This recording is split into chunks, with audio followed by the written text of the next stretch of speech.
Is there anything else you want to share?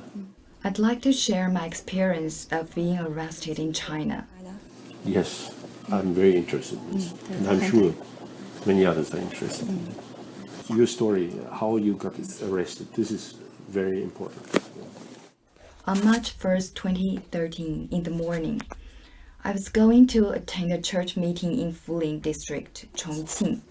When I got off the bus, two plainclothes officers suddenly appeared and grabbed my cell phone and handbag and forced me into a black car. They didn't show any credentials, but just escorted me into Fuling National Security Brigade. After they conducted a body search on me, they forced me into another car and drove to a huge yard where there was no sign saying where this place is, but they called this place anti-gun office. They started to interrogate me, asking, "Who is your leader? Where are the brothers and sisters you preach the gospel to? And where is your host family?" I didn't tell them, so they twisted one of my arms behind my back and pulled the other behind my shoulder, then tightly cuffed my hands together. Moreover, they started to smash my head and kept kicking my legs with their leather shoes. With my arm twisted in that very painful position, I was made to stand for a whole day, deprived of food and water. At night, after a whole day of interrogation, they sent me to a local detention center. In that center, we were made to work for them as slaves and had to stand guard for 2 hours at night.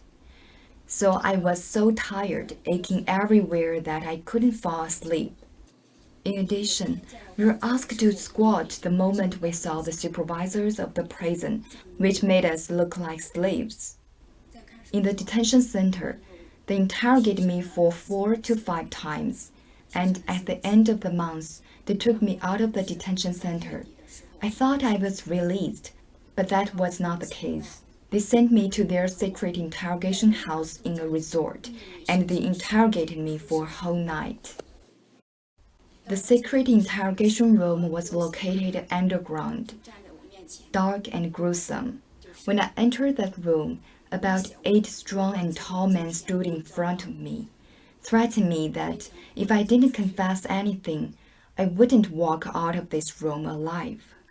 I was so scared because I had never experienced this before. They kept asking me the same questions. Who was my leader? Where was my host family? And where were the brothers and sisters I spread the gospel to? During this period, they smashed my head with books and kicked my legs with their feet from time to time, handcuffing me in that painful way.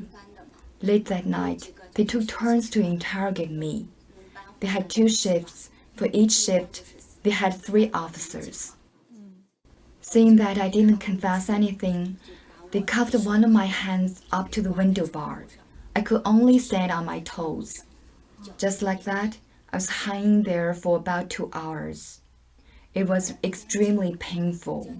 At the end, I said to them, "Even if you beat me to death, there's nothing more I could tell." For how long have you been incarcerated? From 5 p.m. that day to 7 a.m. next morning. When the day broke, they saw I was about to die because I had difficulty breathing.